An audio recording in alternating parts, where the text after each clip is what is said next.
तो पिछले वीडियो में जो हमारा पार्ट छूट गया था, हम डिस्कशन कर ही रहे थे कि हमारा एंटीवायरस क्या काम करता है। फिर मेरा रिकॉर्डर में कुछ एरर आ गई थी तो मुझे वो स्टॉप करना पड़ा वहाँ पे। तो उस डिस्कशन को यहाँ आगे बढ़ाते हैं। हम ये डिस्कस कर रहे थे कि क्या एक्चुअली एंटीवायरस करता है। तो उस डिस्कशन से यह निष्कर्ष निकल के आता है कि एंटीवायरस हमारे कंप्यूटर में, हमारे लैपटॉप्स पे, हमारे मोबाइल पर होना अत्यंत आवश्यक है। चलिए, हमने मान लिया कि हमारे कंप्यूटर लैपटॉप पे एंटीवायरस है, मोबाइल पे एंटीवायरस है। लेकिन आज हमने कंपनी ने हमें आज एंटीवायरस दिया है, कल को कोई नया वायरस इंट्रोड्यूस हो जाता होता है रोज। हमारे सिस्टम में ऐसे लोग हैं जो अटैक करते हैं, हम सुनते होंगे रैनसमवेयर और ये सब शब्द आप अगर आपने सुने हो।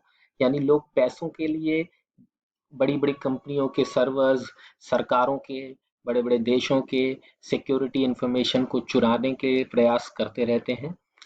तो उनका रोज न एक्चुअली उनका रोज का रूटीन का वही काम है। तो वो, अगर आज हमने एंटीवायरस अपने में रखा हुआ है सिस्टम में, कल को कोई नया वायरस इंट्रोड्यूस होता है तो हमारा सिस्टम कैसे बचेगा। तब वहां पर इम्पोर्टेंस आता है अपडेट्स का।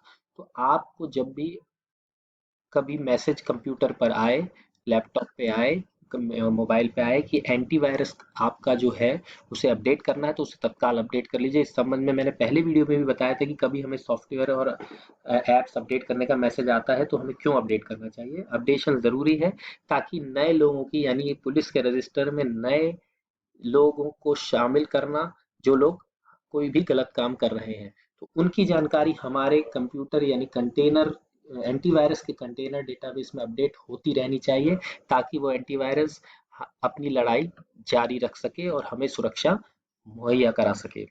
यहाँ पर अब देखिए, अपडेशन की बात हमने कर ली है। ये अपडेशन की स्क्रीन में बस यही एक मैसेज है कि हमें हमेशा जानकारियों को अपने सिस्टम में अपडेट रखना चाहिए, चाहे वो सॉफ्टवेयर्स हों, चाहे वो एंटीवायरस हो, चाहे वो एप्स हों। अब हम आगे बात करेंगे फायरवॉल की। फायरवॉल से बात करने से पहले मैं ये बताना चाहता हूँ कि एंटीवायरस की हमने सब कुछ अच्छी अच्छी चीजें सुन ली। बुराई उसमें कुछ नहीं है। बुराई सिर्फ इसलिए ये है कि जब चूंकि हम काम करते रहते हैं और वो अपना काम करता रहता है, तो हमारा काम जो है, यानी कंप्यूटर की जो क्षमता है काम करने की, उसकी स्पीड कम हो जाती है।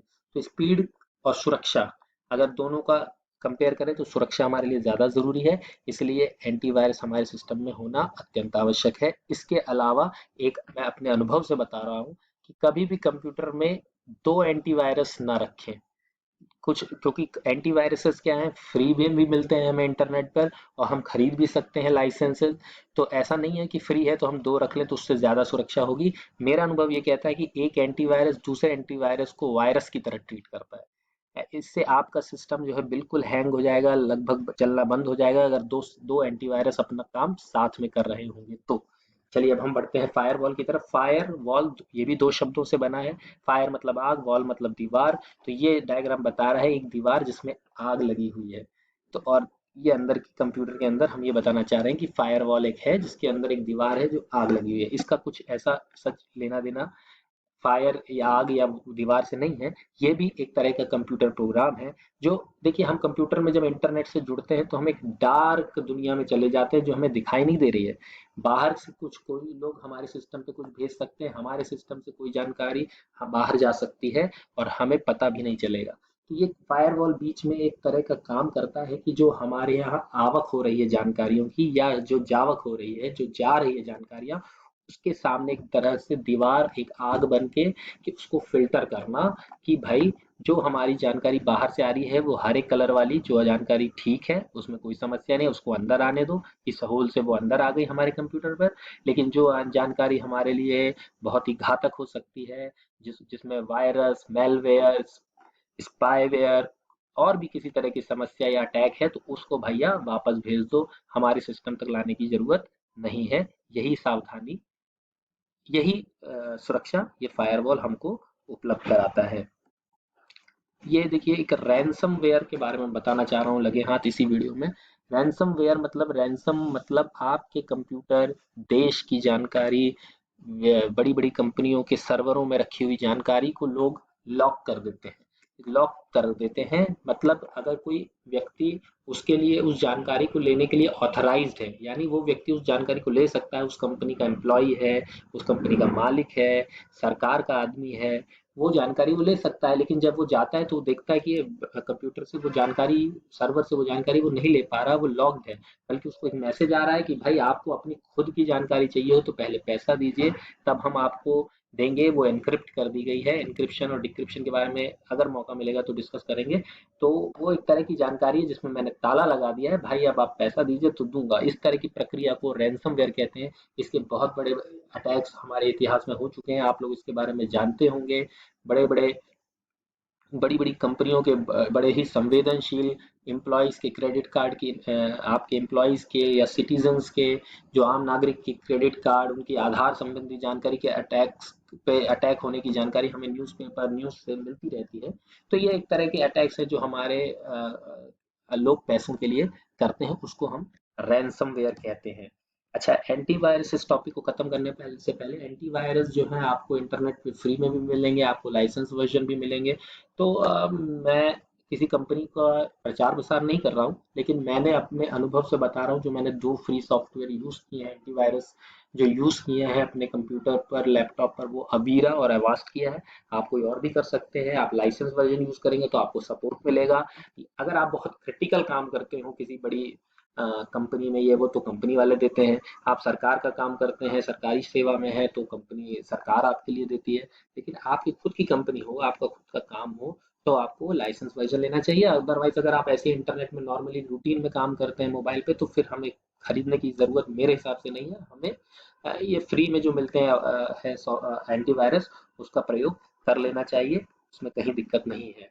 अच्छा, जो नए लोग हैं जो अभी कंप्यूटर की, इंटरनेट की दुनिया में आ रहे हैं, इतना नहीं जानते हैं, या जो लोग थोड़े एजेड हैं, जो कंप्यूटर लैपटॉप को सीख रहे हैं, इंटरनेट को सीख रहे हैं, वो ये इस चीज़ को सावधानी बरतें कि कभी भी इंटरनेट कैफे पे जाकर, या अलग अलग कंप्यूटर्स, हमारे ऑफिस में भी आज हम इस कंप्यूटर पे बैठे हैं, कल उस कंप्यूटर पे बैठे हैं, तो किसी पर भी जाकर ऑनलाइन ट्रांजैक्शंस, मतलब जो हम अपने अकाउंट से पैसे का लेन देन करते हैं, उसे ना करें। अपने पर्सनल कंप्यूटर जिसमें एंटीवायरस भी डला हो, जिसमें आपको लगता है कि कोई और व्यक्ति उसको एक्सेस ना करता हो, उसको ही, उसी सिस्टम पर इस तरह के ट्रांजैक्शन करें, उसी मोबाइल पे करें जो आपका पर्सनल हो। ये बहुत ज़रूरी है।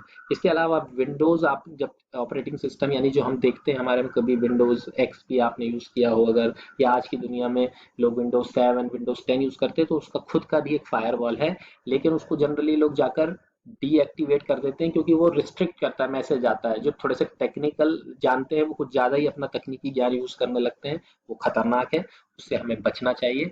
अगर मैं उसको, अगर आप जान देखना चाहें फायरवॉल, अगर मैं अपने सिस्टम में आ जाऊं, तो इस सिस्टम में सर्च बार में अगर मैं फायरवॉल लिख दूं, तो देखिए ये विंडोज डिफेंडर फायरवॉल है, ये सब आता है। इस पे क्लिक करते हैं, कंट्रोल पैनल का पार्ट होता है, कंट्रोल पैनल पे भी जाके कर सकते हैं।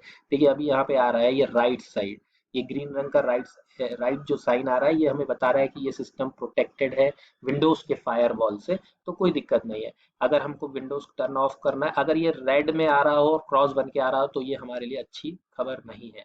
इसको ऑन ऑफ करने का तरीका यहाँ दिया हुआ है, जिसमें बता रहा था। ये देखिए ये साइन आ रहा है, इसको आप ऑफ भी कर सकते हैं किसी विशेष परिस्थिति और आवश्यकता पर मेरा सजेशन है ऐसा नहीं करना ही उचित होगा।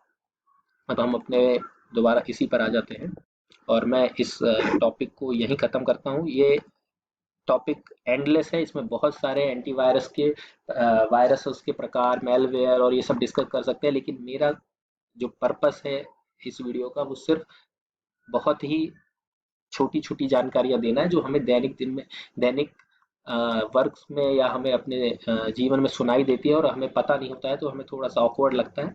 बस हमें पता हो, बहुत ज़्यादा टेक्निकल या इंजीनियरिंग करने के लिए ये चैनल नहीं है। तो अगर आपका इसमें कुछ सजेशन हो और कोई टॉपिक आप बताना चाहते हो, या मेरी भाषा शैली में कोई समस्या हो, तो उसको आप ज़रूर बताएं, ताकि मैं उसको भविष्य के वीडियो में सुधारूंगा। इसी के साथ बहुत बहुत धन्यवाद। Thanks a lot.